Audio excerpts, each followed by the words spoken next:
শ্রীমদ্ ভগবতের সপ্তম স্কন্ধের দ্বাদশ অধ্যায় আদর্শ সমাজ চতুরাশ্রম শ্রবণ করুন। নারদ মুনি বললেন, বিদ্যার্থীর কর্তব্য পূর্ণরূপে ইন্দ্রিয় সংযম করার অভ্যাস করা।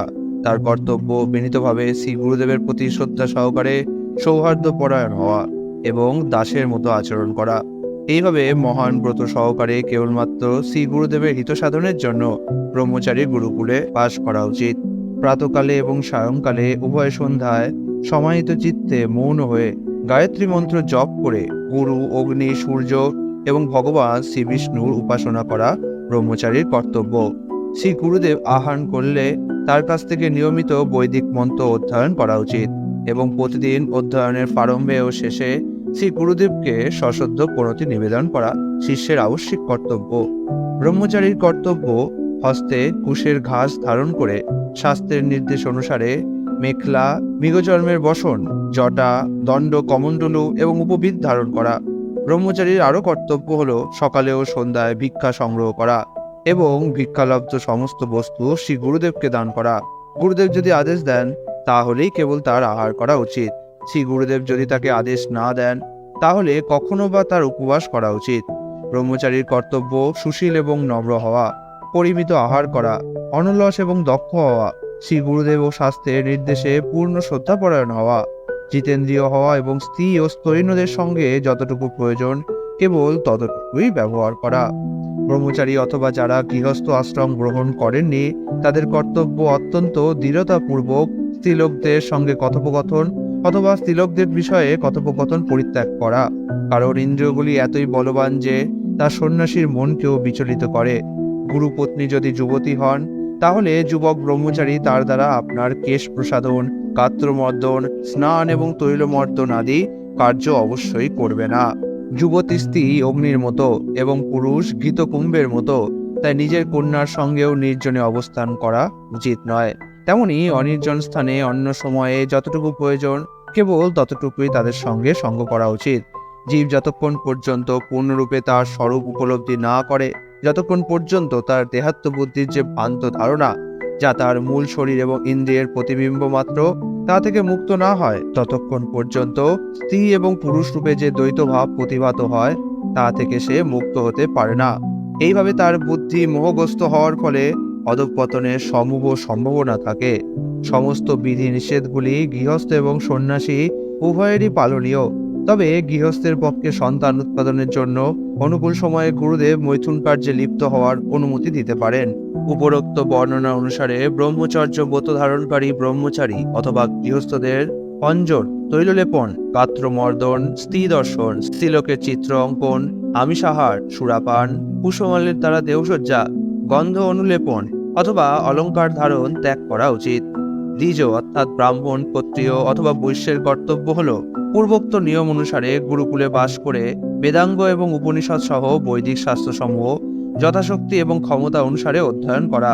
যদি সম্ভব হয় তাহলে শিষ্যের কর্তব্য শ্রী গুরুদেবের ইচ্ছা অনুসারে তাকে দক্ষিণা দিয়ে তার অনুমতি গ্রহণ করে নিজের বাসনা অনুসারে গৃহস্থ, বানপ্রস্থ অথবা সন্ন্যাস আশ্রম গ্রহণ করা। মানুষের কর্তব্য অগ্নি, গুরুদেব, আত্মা এবং সমস্ত জীবে সর্ব অবস্থাতেই অধক্ষজ ভগবান শ্রী বিষ্ণুকে যুগপৎ প্রবিষ্ট এবং অপ্রবিষ্ট রূপে দর্শন করা। তিনি সবকিছুর পূর্ণ নিয়ন্তা রূপে অন্তরে এবং বাইরে অবস্থিত। এইভাবে অনুশীলন করার ফলে ব্রহ্মচারী, গৃহস্থ, বানপ্রস্থ অথবা সন্ন্যাসী সর্বত্র ভগবানের উপস্থিতি উপলব্ধি করে পরম ব্রহ্মকে হৃদয়ঙ্গম করতে পারেন। হে রাজন, আমি এখন বানপ্রস্থ আশ্রম অবলম্বনকারীর গুণাবলী বর্ণনা করব। নিষ্ঠা সহকারে বানপ্রস্থ আশ্রমের এই বিধিবিধানগুলি পালন করবার ফলে মানুষ মুনিদের উচ্চতর গ্রহলোক মহরলোক প্রাপ্ত হয়। বানপ্রস্থ আশ্রমের ভূমিকর্ষণের দ্বারা উৎপন্ন শস্য আহার করা উচিত নয়। অকর্ষণ উৎপন্ন অপক্ষ শস্যও আহার করা উচিত নয়। এমনকি তার পক্ষে অগ্নিপক্ষ শস্য গ্রহণ করাও উচিত নয়। বস্তুতপক্ষে সূর্যকিরণের দ্বারা পক্ষ ফলই কেবল তার আহার্য বস্তু। বানপ্রস্থির কর্তব্য জঙ্গলে স্বাভাবিকভাবে উৎপন্ন হয়েছে যে ফল এবং যে অন্ন তা দিয়ে তৈরি পুরোডাস, যাকে পিষ্টক বলা হয়, তাকে যজ্ঞে নিবেদন করা। নতুন নতুন অন্ন প্রাপ্ত হলে তার কর্তব্য সংগৃহীত পুরাতন অন্ন পরিত্যাগ করা। বানপ্রস্থাবলম্বনকারীর কর্তব্য কেবল পবিত্র অগ্নি রাখবার জন্য পর্ণকুটির অথবা পর্বত গুহায় আশ্রয় গ্রহণ করা। কিন্তু তিনি স্বয়ং হিম, বায়ু, অগ্নি, বর্ষা এবং সূর্যকিরণ সহ্য করবেন। বানপ্রস্থ আশ্রম অবলম্বনকারীর কর্তব্য জটাধারী হয়ে কেশ, লোম, শুষ্ক বর্ধিত হতে দেওয়া।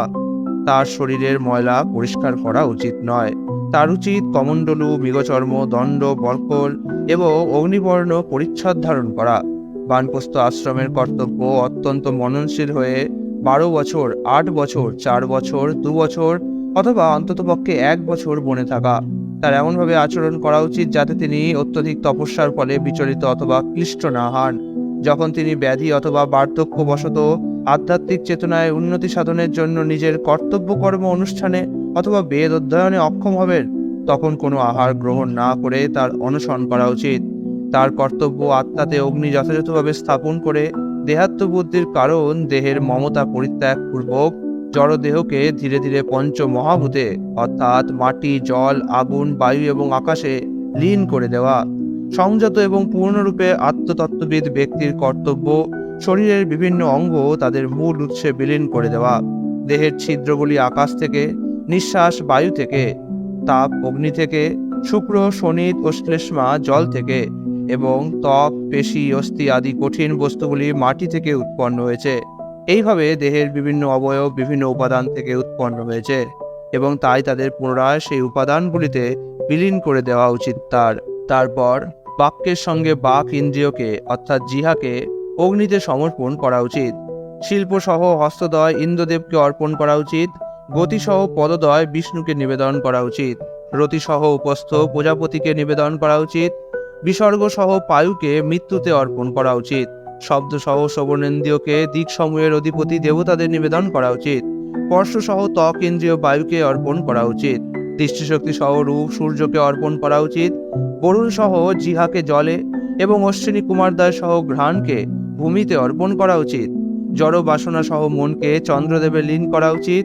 বৌদ্ধ বিষয় সহ বুদ্ধি ব্রহ্মাকে অর্পণ করা উচিত। দেহাত্মবুদ্ধি এবং দেহ সম্পর্কিত বস্তুতে মমতা উৎপাদনকারী অহংকার সহ কর্মসমূহকে অহংকারের দেবতা রুদ্রদেবে লীন করে দেওয়া উচিত। চেতনা সহ চিত্তকে ক্ষেত্রজ্ঞ জীবে লীন করে দেওয়া উচিত এবং বিকারপ্রাপ্ত জীব সহ প্রকৃতির গুণের অধীন দেবতাদের পরম পুরুষে লীন করে দেওয়া উচিত। পৃথিবীকে জলে, জলকে তেজে, তেজকে বায়ুতে, বায়ুকে সমগ্র জড়শক্তি স্বরূপ আকাশে, আকাশকে অহংকারে, অহংকারকে মহত্তত্ত্বে, মহত্তত্ত্বকে প্রধানে এবং অবশেষে প্রধানকে পরমাত্মায় লীন করে দেওয়া উচিত। এইভাবে যখন সমস্ত জড় উপাধি তাদের জড় উপাদানে লীন হয়ে যায়, তখন পূর্ণ চিন্ময় জীব পরম পুরুষের সঙ্গে গুণগতভাবে এক হওয়ার ফলে তার জড় অস্তিত্ব থেকে বিরত হবে। ঠিক যেমন কাঠ দগ্ধ হয়ে গেলে আর তখন অগ্নিশিখা থাকে না, জড়দেহ যখন বিভিন্ন জড় উপাদানে লীন হয়ে যায় তখন কেবল চিন্ময় আত্মাই অবশিষ্ট থাকে। এই চিন্ময় জীব হচ্ছে ব্রহ্ম এবং সে পরম ব্রহ্মের সঙ্গে গুণগতভাবে এক। ইতি শ্রীমদ্ভাগবতের সপ্তম স্কন্ধের আদর্শ সমাজ চতুরাশ্রম নামক দ্বাদশ অধ্যায়ের ভক্তিবেদান্ত অনুবাদ সম্পূর্ণ হলো। হরে কৃষ্ণ।